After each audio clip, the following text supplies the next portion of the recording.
ప్రపంచ పటంలో ఫ్లోరైడ్ నీళ్లు మూసీ నీళ్లతో దుర్భర పరిస్థితుల్లో బతుకుతున్న జిల్లా.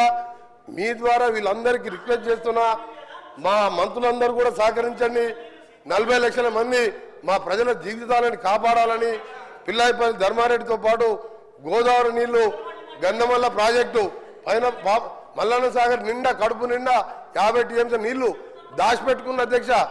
20,000 పెట్టి రిజర్వాయర్ కట్టిను. ఒక్క స్లూస్ పెడితే గంధమల్ల కడితే అధ్యక్ష, నేను రైతుల గురించి మాట్లాడుతున్నా. గంధమల్ల రిజర్వాయర్ ఇట్లా గంధమల్ల రిజర్వాయర్ ఒక 3 నెలల పని అధ్యక్ష. టెండర్లు పిలిచిండు గంధమల్ల రిజర్వాయర్ టెండర్లు పిలిచి టెండర్లు క్యాన్సిల్ చేసిండు. సింగూరుకు 4,000 కోట్లు పైకి తీసుకుపోతాంటారు. మేమేం పాపం చేసినాం నల్గొండ జిల్లా వాళ్ళం? గంధమల్ల విజిటే ఒక 800 కోట్లతోని 1.5 టీఎంసీ కెపాసిటీ 1.5 టీఎంసీ కెపాసిటీతోని 150,000 ఎకరాలు ఆలేరు కాన్స్టిట్యుయెన్సీ లో మాకు నీళ్ళు వచ్చాయి అధ్యక్ష. దయచేసి మీ ద్వారా మా మంత్రులందరికీ, గౌరవ ముఖ్యమంత్రి గారికి, డిప్యూటీ సీఎం గారికి, ఉత్తమ్ కుమార్ రెడ్డి గారికి, మిగతా మంత్రులు సహకరించి మా జిల్లాకు అందరూ అండగా ఉండాలని చేతులెత్తి నమస్కరిస్తూ మీకు ధన్యవాదాలు తెలియజేస్తున్నాం అధ్యక్ష. హరీష్ రావు గౌరవ స్పీకర్ గారికి దయచేసి, ఎందుకంటే ఇక్కడ పెద్దలు పోచారం శ్రీనివాస్ రెడ్డి గారు స్పీకర్గా పనిచేసిన వాళ్ళు కూడా చాలామంది ఉన్నారు. Cabinet is a collective decision.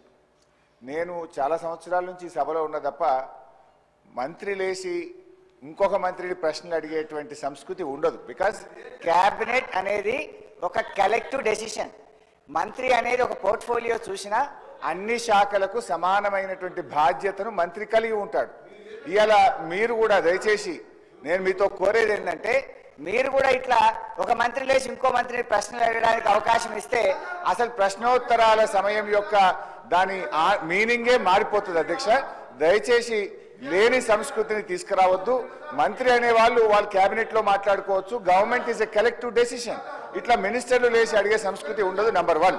Number 2, గతంలో కూడా కోమటిరెడ్డి వెంకటరెడ్డి గారు అప్పుడు కూడా మంత్రిగా ఉన్నారు వారు. మరి వారి హయాంలోనే ఈ మూసి ఈ రకంగా జరిగింది. మీరు మంత్రిగా ఉన్నప్పుడు సరిగా చేసి ఉంటే ఈ పరిస్థితి ఎందుకు? కోమటిరెడ్డి వెంకటరెడ్డి హరీష్ రావు గారికి చెప్తున్నా, 21 సంవత్సరాల అనుభవం ఉన్న హరీష్ రావు గారిని అడుగుతున్నా, మీకు ఎల్పీ లీడర్ లేడు, నువ్వు డిప్యూటీ లీడర్వా శాసనసభ్యునివా? క్వశ్చన్ అవర్లో నిన్న కూడా నువ్వు బైక్ తీసుకున్నావు. మా స్పీకర్ మంచోళ్ళు కాబట్టి నీకు బైక్ ఇచ్చాను. నీ ఏ హోదాలు అడుగుతున్నావు? నువ్వు ఏ హోదాలో నువ్వు మాట్లాడుతున్నావు? నువ్వు ఏ హోదాలో గౌరవ్ సార్ ఒక నిమిషం సార్, చాలా ఇంపార్టెంట్ ఇది ఫర్ ఎవర్. తెలంగాణ ప్రజలకు తెలవాలి సార్. తెలంగాణ ప్రజలకు తెలవాలి. తెలంగాణ ప్రజలకు ప్రతిపక్ష నాయకుడు సంవత్సర కాలంగా సభకు రాకపోవడం ఈ సభనే కాదు, తెలంగాణ ప్రజలని అవమానపరిచినట్టుగా ప్రజలందరూ అనుకుంటారు అధ్యక్ష. ఈయన డిప్యూటీ లీడరా సార్? ఈయన కార్యవర్గం ఏర్పాటు చేసినా ప్రతిసారి ఈయనకి ఎందుకు ఇస్తున్నాము అంటే మిమ్మల్ని అడ్డలేడు. ఆయన అడిగే హక్కు లేదు. ఆయన మామూలు ఎమ్మెల్యే మాత్రమే.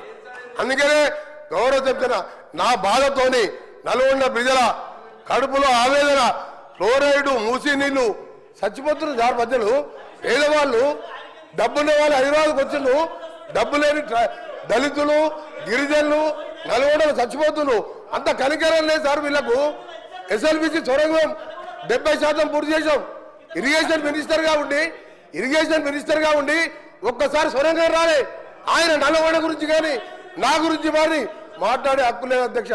ఆయన ఒక గౌరవ శాసనం చెప్పిన మాత్రమే, డిప్యూటీ లీడర్ కాదు, సిఎల్పి సెక్రటరీ కాదు, లీడర్ లేడు వాళ్లకు. వాళ్ళ సార్ మాట్లాడేది.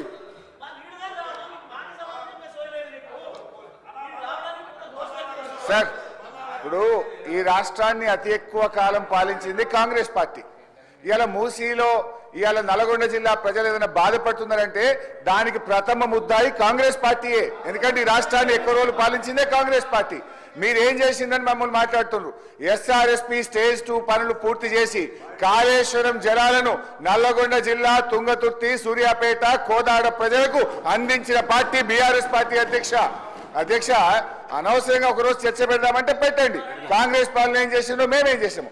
జరుగుతున్నది క్వశ్చన్ అవరు. క్వశ్చన్ కు సూటిగా ప్రశ్నకు ఆన్సర్ జరిగితే 10 ప్రశ్నలు వచ్చేటువంటి అవకాశం ఉంటుంది. ప్రతిరోజు 3 ప్రశ్నలకు 4 ప్రశ్నలకే సభ పోతుంది కనుక దయచేసి మీరు ఒక్కొక్క ప్రశ్నను సూటిగా ప్రశ్న సమాధానం చెప్పేట్టు చూడండి. మంత్రులు లేచి రాజకీయ ప్రసంగాలు చేస్తే మేము ఇంటరప్ట్ చేయాల్సి వస్తుంది. దానికి అవకాశం ఇవ్వద్దని మిమ్మల్ని కోరుతున్నాం.